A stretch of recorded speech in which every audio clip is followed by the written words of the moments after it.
there is a lot happening right now. We can go through it. The war in Iran and the role that technology companies have or have not played in it. There's also just a broader discussion about the government's right to do with technology that it procures as it wishes. And if it's okay, I'd like to start there.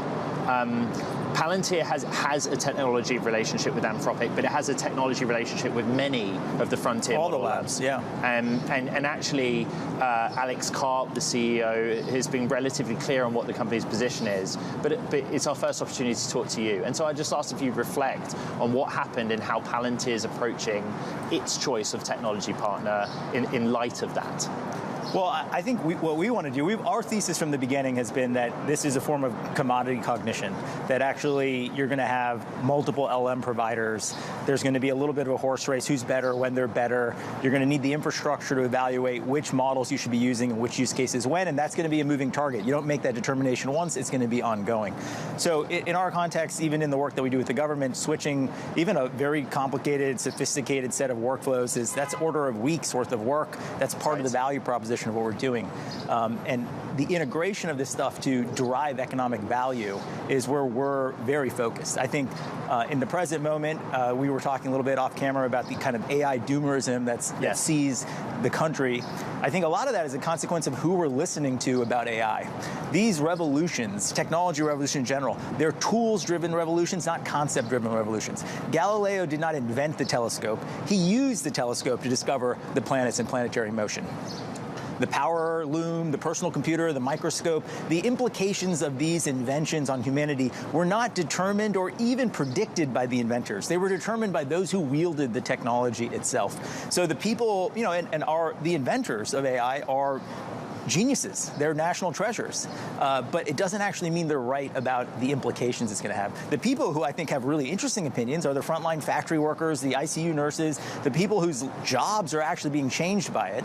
And when you ask them how do they feel about their job with AI, they're actually really positive about it. But I think more profoundly, when you ask them how do you feel about your children's future in an America with AI, that's where they're most excited. And to me, that is the qualitative definition of a thriving middle class, that you believe your children's future will be better than yours. So what's Palantir doing on that? I think this might be one of your questions as well, Caroline. Like, in the general public in the United States, people do have mixed feelings about AI. Probably they may have no understanding of how AI is impacting the industry they work in. But, Palantir works across public and private sectors, lots of different types of companies. Off camera, I gave you the example of General Mills. Yeah. It might be a name that the everyday American knows. Do you feel like you have a duty to go out and give some good PR to AI and its benefit to society? The stories that are true and happening. I mean, he's got a movie project at the moment. That's what I'm leading us to, Yeah, let me tell you about, a narrative violation here is we work with a submarine parts manufacturer in the supply chain because they were able to use AI to get rid of the 2 weeks of planning time where they were essentially tools down developing the production plan, and now AI lets them do that in 10 minutes. They had more work to do, which meant they had to add a third shift of workers. So the sort of facile view of this, that somehow it's just linearly going to replace jobs, I think it's wrong. Actually, we have a huge amount of human agency in terms of how we apply this technology, and I think the American people are skeptical of it because mostly what they see is AI slop. The impact in the economy right now is nascent. And that's because a lot of the labs are so busy inventing the technology. Let's call that the first 80% of the work. Well, there's a second 80% of the work, which is how do you translate this impact into the actual real economy? That's the work that we're busy doing every day. Like, how does this turn into economic value? And getting those stories out there, I think, is really important. So what you see is that AI is the antidote to the 20th century's managerial revolution. I'm going to push back on what you said, that if you talk to the ICU nurse or you talk to those who are in the factories, that they're excited for their children. I haven't heard many people say they're excited for their children with AI. Where are you hearing this? What's your data? And how are we going to scale that so that people are excited about it? Well, there's a question of, are you talking to people who are actually using AI versus people who are afraid of what it's going to do? So if you go to Tampa General, the ICU nurses at Tampa General, they will give you a very optimistic view, having experienced how it enables them to spend more time at the bedside of their patients. patient, less time munging notes and figuring out which patients to spend time with. So that's, I think, the normative value of AI for America is that it should give the American worker superpowers. How do we make the American worker 50 times more productive than any other worker anywhere else? And that's going to solve the math problem of how we reindustrialize the country. We shouldn't be doing that symmetrically with our competitors. It is David's slingshot against Goliath here. It's also about training, reskilling, ensuring that the workforce of today can use the tools that they're currently being inundated with. And I'm interested, forward deployed engineers is something that we're seeing being used across the board, and it's something you invented, basically. That's right. Palantir. How is that enabling companies to actually get the RO AI that we've long talked about? Well, I think it enables you to actually walk many miles in your customer's shoes. Instead of having some sort of abstract notion of how will this be valuable, you're actually solving backwards from here's the specific human, here's the work. How do I build this Iron Man suit around this person?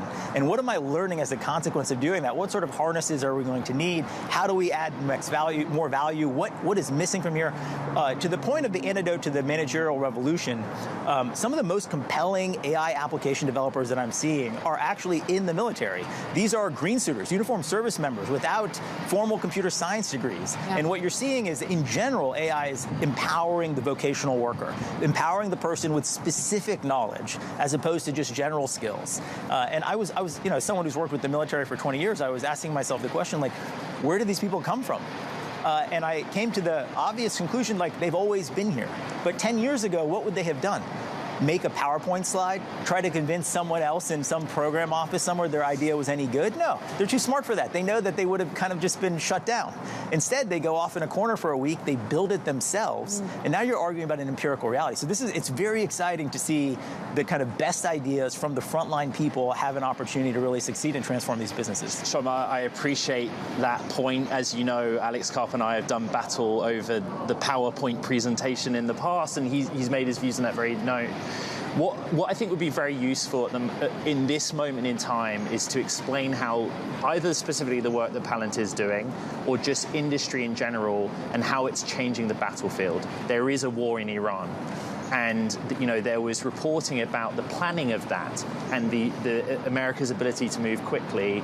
And while we've not yet had a chance to discuss it over the last 6 months, you yourself have an attachment to the U.S. military that's relatively new.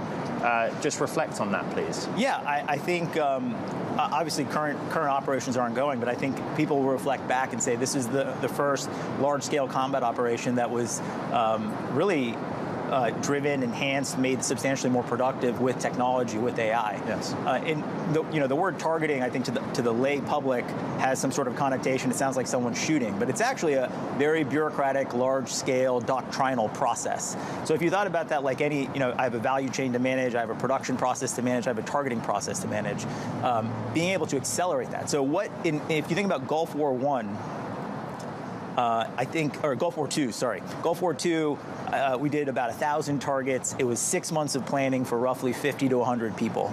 And in this conflict, you're looking at that equivalent of work for twice as many targets was done by one person in 2 weeks. So how do we give our service members that Iron Man suit? We're making them 50 times more productive than the adversary. You say Iron Man suit? Yeah, a conceptual Iron Man suit, right? Okay. Like, how do I make them superhuman?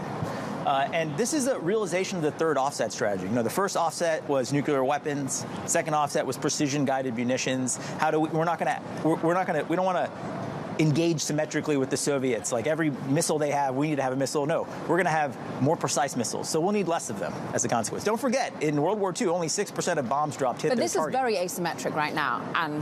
And that is exactly the point. That is deterrence. So, I just wrote a book that came out, Mobilize. Yeah. The whole point of the book is we have been in a frog boil. That really, we have lost deterrence over the last 12 years or so. We had the annexation of Crimea in 14, the militarization of the Spratly Islands in 15, Iran with breakout capability to get the bomb in 17. We've had a pogrom in Israel. We have the Houthis holding trade hostage in the Red Sea. Skirmishes, India, Pakistan. You can look at this and you can say, like, maybe we're going to look back in 10 years and say World War III had already started and we didn't know it. So if we want to prevent that from happening, what do we need to do right now? We need to mobilize. We need to get very serious about the magazine depth we have, our ability to make things, produce things in this country. There's the obvious part of building weapons to deter our adversaries. If you only have 8 days of weapons on hand to fight China, that's not very scary. Yeah. You need 800 days. But I think more profoundly is protecting our supply chains. The Strait of Hormuz is a great example of that.